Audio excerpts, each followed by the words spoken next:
વ્રત જીવ્રત વ્રતકથા પૂજા વિધિ એ વ્રત જીવ્રત વ્રતની પૂજા વિધિ વ્રતની વિધિ અષાઢ મહિનામાં વદ તેરસથી અમાસ સુધી 3 દિવસ આ વ્રત થાય। આ વ્રત કરનારે સવારે વહેલા ઉઠી નાહી ધોઈને સ્વચ્છ કપડાં પહેરી માતાજીના મંદિરે જઈ ઘીનો દીવો કરવો, પછી માતાજીની પ્રાર્થના પૂજન કરવા, દર્શન કરી ઘરે આવી એ વ્રત જીવ્રતની કથા સાંભળવી, પછી એકટાણું ભોજન લેવું અને તે પણ મીઠા વગરનું મોડું ભોજન લેવાનું, પછી અમાસના દિવસે આખી રાત્રિ જાગરણ કરવાનું, માતાજીના નામનો અખંડ દીવો બાળવાનો। આવી રીતે 5 વર્ષ સુધી વ્રત કરવાનું। 5મા વર્ષે આ વ્રતનું ઉજવણું કરવાનું। ઉજવણામાં એ વ્રત જીવ્રત માની ગોળણી કરવી, 5 ગોળણી કરવાની। ગોળણી કરેલી સૌભાગ્યવતી સ્ત્રીઓને જમાડી પછી બંગડી ચાંદલા વગેરે આપવાના। એ વ્રત જીવ્રત વાર્તા। સોનવતી નામે એક નગર હતું। નગરમાં સોમદત્ત નામે એક બ્રાહ્મણ રહેતો હતો। તેને પત્ની તથા એક પુત્ર હતો। આમ ત્રણેય જણ સુખ શાંતિથી રહેતા હતા। થોડા વખત પછી પુત્રનું માગું આવ્યું અને સોમદત્તે કન્યા જોઈ પોતાના ઘરને અનુકૂળ કન્યા છે તેમ માનીને પુત્રના લગ્ન કર્યા। એકવાર આ વર વહુ બંને ફરતાં સોનાવતી નગરી બહાર પહોંચી ગયા। ત્યાં રસ્તામાં એક મંદિર જેવું લાગતા બંનેને દર્શન કરવાની ઈચ્છા થઈ અને જ્યાં મંદિરના પગથિયા ચઢવા જાય છે ત્યાં જ વરને ના કરડ્યો અને ત્યાં જ તેનું મૃત્યુ થયું। કલ્પાંત કરતી વહુ પોતાના પતિના મૃતદેહને મંદિરમાં લાવી। રસ્તે જતી એક મજૂરન બાઈએ આ બધું જોયું। વહુને ઓળખી ગઈ અને ઉતાવળે પગલે ગામમાં જઈ વહુની સાસુને બધી વાત કહી। બ્રાહ્મણ તથા આડોશ પાડોશના માણસો દોડતા મંદિરે આવ્યા, પણ આ બાજુ વહુએ મંદિરના દરવાજા બંધ કરી દીધા છે। સાસુએ મંદિરના દ્વાર ખખડાવી કહ્યું, બેટા દરવાજો ખોલ, પણ વહુ દરવાજો ખોલતી નથી। આખરે કંટાળીને સવાર થાય ત્યારે વાત એમ વિચારી બધા ગામમાં ગયા છે। રાત્રિના પહેલો પ્રહર થયો અને એ વ્રતમાં મંદિરે પધાર્યા। જોયું તો મંદિરના દરવાજા બંધ છે।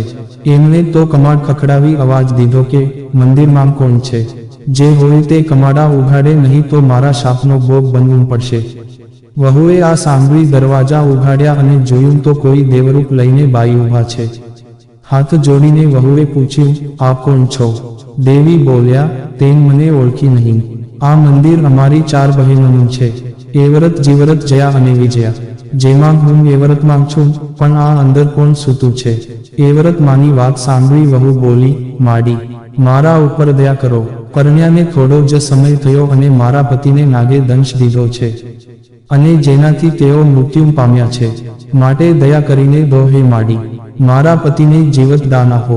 એ વ્રતમાં કહે, હું જે કહું તે કરીશ। વહુ કહે, હે મામ, તમે જે કહેશો તે કરીશ। મારા પતિ જો જીવંત થતા હોય તો હું ગમે તે ભોગ આપવા તૈયાર છું। એ વ્રતમાં મેં કહ્યું, તો તને જે પહેલું બાળક થાય તે મારું બોલ છે તૈયાર? વહુ કહે, હા મામ, આપીશ, પહેલું બાળક તમને આપીશ, પણ કૃપા કરી મારા પતિને જીવિત કરો। એ વ્રત માએ તેના પતિ ઉપર દૃષ્ટિ કરી, ત્યાં તો પતિના શરીરમાં ચેતન જણાયું। એટલામાં પહેલો પહોર પૂરો થયો અને એ વ્રતમાં અદૃશ્ય થઈ ગયા। બીજા પહોરે વળી પાછું મંદિરનું બારણું ખખડ્યું। વહુએ દરવાજો ખોલ્યો તો કોઈ તેજ રૂપ દેવી ઊભા છે। વહુએ હાથ જોડીને પૂછ્યું, મામ આપ કોણ છો? ત્યારે પેલા દેવી બોલ્યા, હું જીવ્રત માંગ છું અને આ મંદિરમાં અમારા બેસનામ છે। પણ તું કોણ છે? વહુએ બધી વાત કહી। રડી પડી, મામ આ કાનિક દયા કરો ને મારા પતિને જીવિત કરો। જીવ્રત માએ કહ્યું, તો હું કહું તેમ કરવા તૈયાર હોય તો તારા પતિને જીવિત કરું। વહુ કહે, માં આપ જેમ કહેશો તેમ હું કરવા તૈયાર છું। જીવ્રત માં કહે, તો સાંભળ, તારું બીજું બાળક થાય એ તારે મને આપી દેવાનું બોલ છે કબૂલ? વહુ કહે, હા મામ કબૂલ। અને પછી તો જીવ્રત માએ પણ તેના પતિના શરીર ઉપર કૃપા દૃષ્ટિ કરી અને તેના પતિના શરીરમાં વધારે સળવળાટ થયો। ત્યાં તો જીવ્રતમાં પણ અલોપ થઈ ગયા। હવે વહુને થયું કે ચોક્કસ મારા પતિ સજીવન થશે। જે આમ તેણીના મનને ધરપત કરી। ત્યાં જ પાછા મંદિરના બાયણાં ખખડ્યા। વહુએ દરવાજા ખોલ્યા તો જયામાં ઊભા હતા। પોતાની બધી વાત જયામાને વહુએ કહી અને કહ્યું, માં આપ કાનિક દયા કરો। જયામાએ કહ્યું, તારે જે ત્રીજું બાળક થાય તે તારે મને આપવાનું। આ વચન જો તું મને આપે તો જ તારા પતિદેવને સજીવન કરું। જયામા કહે તેમ વહુ કરવા તૈયાર થઈ। એટલે જયામાએ તો પતિ ઉપર દૃષ્ટિ કરી અને તેનો પતિ પડખું ફર્યો। ત્યાં તો જયામા પણ અંતર્ધ્યાન થઈ ગયા। આમ રાત્રિના 3 પહોર વીતી ગયા છે. ચોથો પ્રહર થયો કે વિજયા મામ આવ્યા. વિજયા માને જોઈ વહુ તો કરગરવા લાગી અને પોતાની કથની કહેતાં બોલી, આપનું જ દુઃખી ઉપર દયા કરીને મારા પતિને જીવતા કરો મામ. વિજયા મામ બોલ્યા, તું જો મારા કહ્યા પ્રમાણે કરે તો તારા પતિને સજીવન કરું. કરીશ માં, તમે જેમ કહેશો તેમ હું કરીશ. જીવ કહેશો તો જીવ આપી દઈશ મામ, પણ મારા પતિને સજીવન કરો. વહુ બોલી, દીકરી, તારો જીવ નહીં પણ તારું ચોથું બાળક મને તું આપી દેજે. વિજયામાં બોલ્યા, ચોથું બાળક આપ્યું તમને મામ. વહુ બોલી, અને વિજયા માએ તેના પતિના દેહ ઉપર કૃપા દૃષ્ટિ કરી અને તેણીના પતિએ આળસ મરડી આંખો ઉઘાડી બે પતિ પત્ની માના પગમાં પડ્યા. પછી વહુએ 4 માતાજીને આપેલા વચનની વાત તેના પતિને કરી. અને જ્યાં સવાર પડ્યું કે એક પૂજારીજી મંદિરે પૂજા કરવા આવ્યા. આ બે પતિ પત્નીને માતાજીની પૂજા કરતાં જોયા અને તરત તે વાત કરી. પૂજારીજી ગામમાં ગયા અને બ્રાહ્મણના માતા પિતાને સૌ પૂજારીની વાત સાંભળી હર્ષ ઘેલા થઈ મંદિર તરફ દોડ્યા. મંદિરે આવીને પોતાના પુત્ર તથા પુત્રવધૂને હેમખેમ જોઈ બધાને આનંદ થયો. સૌ ઘરે આવ્યા. સમય જતાં વહુને સારા દિવસો દેખાયા અને બરાબર 9 માસે પુત્રને જન્મ આપ્યો. બીજે જ દિવસે રાત્રે એવરતમાં આવ્યા અને વહુને કહ્યું, દીકરી, જાગે છે કે ઊંઘે છે? જાગું છું માં. વહુ બોલી, આપેલું વચન યાદ છે ને? માન બોલ્યા, હા માં, આપેલું વચન કેમ ભૂલાય? વહુ બોલી, તો લાવ મારો દીકરો. એવરતમાં એ દીકરાની માંગણી કરી અને વહુએ તો પોતાના દીકરો વચન પાળવા એવરતમાંને સોંપી દીધો. પોતાના પતિના જીવન માટે પોતાના જણિયાનું બલિદાન આપ્યું. સવારે સાસુને ખબર પડી કે વહુની પાસે બાળક નથી. તેમને કાની સમજણ પડી નહીં કે બાળકનું શું થયું. રાતમાં બાળકને કોણ લઈ જાય? ચોક્કસ આમાં કોઈ ગોટાળો છે. આમ થોડો વખત જતાં આ વાત ભૂલાઈ ગઈ. વળી પાછું 1.5 વર્ષ વીતી ગયું. વળી પાછા વહુને સારા દિવસો દેખાયા. અને સમય થતાં પાછો વહુને દીકરો અવતર્યો અને જીવરત માંગે વહુ પાસે વચન મુજબની માંગણી કરી. વહુએ તો વચન મુજબ બીજો દીકરો જીવરત માંગને આપી દીધો. સવારે સાસુએ આવીને જોયું તો દીકરો નથી. વહુને ઢંઢોળીને પૂછ્યું, વહુ દીકરો ક્યાં? વહુ કહે, રાત્રે માતાજી આવ્યા અને દીકરો લઈ ગયા. સાસુને વહેમ પડ્યો કે નક્કી વહુ ડાકણ લાગે છે. છોકરાન ભરખી જાય છે. નહીં તો આમ ન બને. માતાજી તો દીકરા આપે, લઈ થોડા જાય. સાસુને લાગ્યું કે વહુ ખોટું બોલે છે. દીકરા બે ભરખી ગઈ અને માતાજીનું નામ આપે છે. હવેની વાર બરાબર ધ્યાન રાખવાનું મનમાં નક્કી કર્યું. સમય જતા વાર નથી લાગતી. વહુને ત્રીજી સુવાવમાં પણ દીકરો જ અવતર્યો. સાસુ વહુના ખાટલે બેઠી જાગે છે ત્યાં તો જયા મામ આવ્યા અને ઘરમાં આવી ચારે બાજુ નજર ફેરવી. નિંદ્રાદેવીને પ્રેરણા કરીને આખા ઘરના બધા સૂઈ ગયા. ખાટલે બેઠેલી સાસુ પણ ઝોકા ખાવા લાગી. પછી જયામાન એ વહુને આપેલા વચનની યાદ દેવડાવી. વહુએ તો ત્રીજો દીકરો પણ આપી દીધો. સવારે સાસુ જાગીને જુએ છે તો દીકરો ગુમ.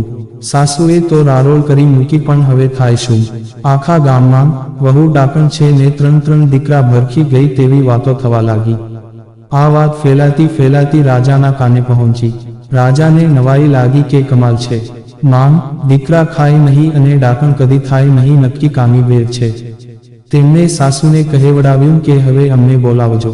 સમય જતાં વહુને ચોથી પ્રસૂતિ આવી. આ વખતે રાજા પોતે પહેરો ભરે છે કારણ કે તેને જાણવું છે કે વાતમાં શો વેર છે. ત્યાં તો અડધી રાત વીતી છે અને વિજયમાં ચોથા દીકરાને લેવા આવ્યા. પોતાની શક્તિથી બધાને નિંદ્રામાં નામથી બોલ્યા, વહુ બેટા, જાગે છે ને? હા માંગ. વહુ બોલી, આપેલું વચન યાદ રાખ્યું છે કે ભૂલી ગઈ?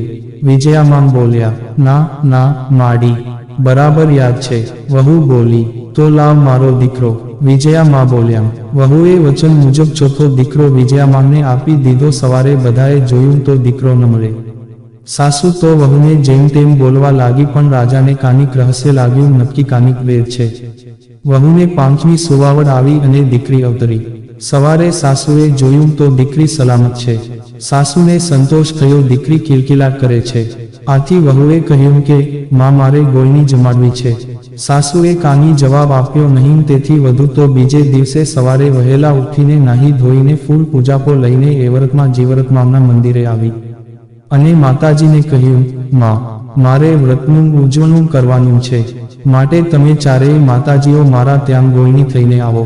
આમ એ વ્રતમાં જીવ્રતમાં અને વિજયમાં વહુને ત્યાં ગોળણીઓ થઈને જમવા આવ્યા છે.